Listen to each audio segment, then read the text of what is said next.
तुषार श्रीवास्तव पूछते हैं, हम स्थूल शरीर और अंतःकरण नहीं बल्कि चेतन स्वरूप हैं, ये भी तो बुद्धि ने सोचा।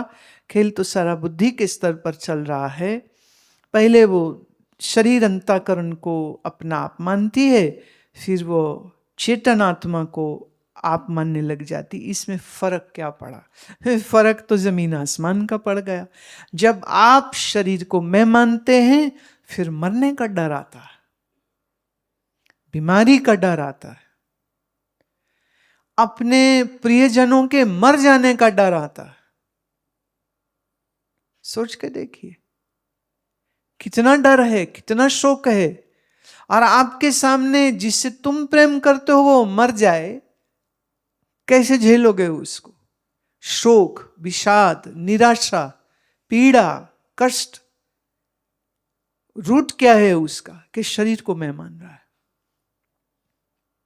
जिस मन में ये भावनाएं जग रही थी, अपनत्व की, आसक्ति की, प्यार की, मोह की, जिस मन में ये सब भावनाएं जाग रही हैं, वो मन मैं नहीं हूं, अगर ये ठीक निश्चय हो जाए तो मन की हर भावना आपके लिए एक नजारा बन जाती है, एक दृश्य बन जाती है, और आप उस दृश्य को जानने वाले बन जाते।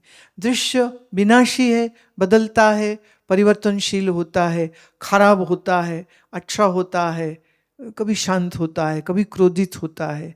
लेकिन जब दृष्टि मन पर ना हो, मन से आसक्ति ना हो, और अपने आप को साक्षी स्वरूप देखने लग जाए, तो मन के ये जो बदलते हुए रंग हैं, ये तुम्हारे ऊपर फिर प्रभाव नहीं डाल पाते।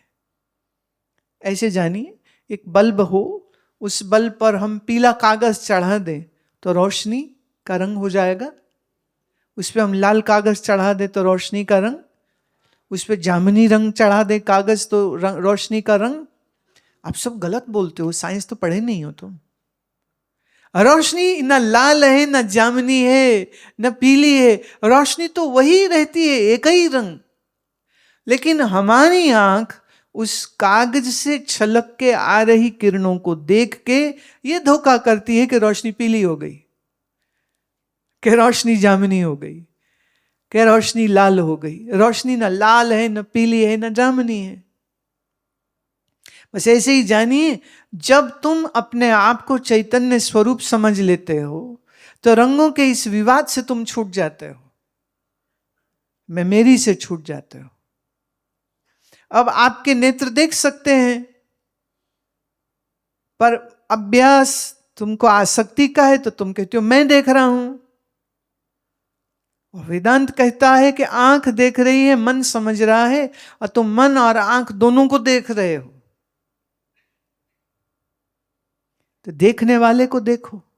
अब आपकी बुद्धि आसक्ति में है, शरीर मन बुद्धि की, तो फिर विषाद है, शोक है, निराशा है, दुख है, पीड़ा है, कष्ट है, रोग है। आपने देह, इंद्रिय, मन, बुद्धि से स्वयं को अलग जाना। अलग हो सिर्फ जानना है। आपने जान लिया, अब आंख में कुछ हो गया या शरीर में कुछ हो गया, तो तुम बैठ के रोओगे नहीं।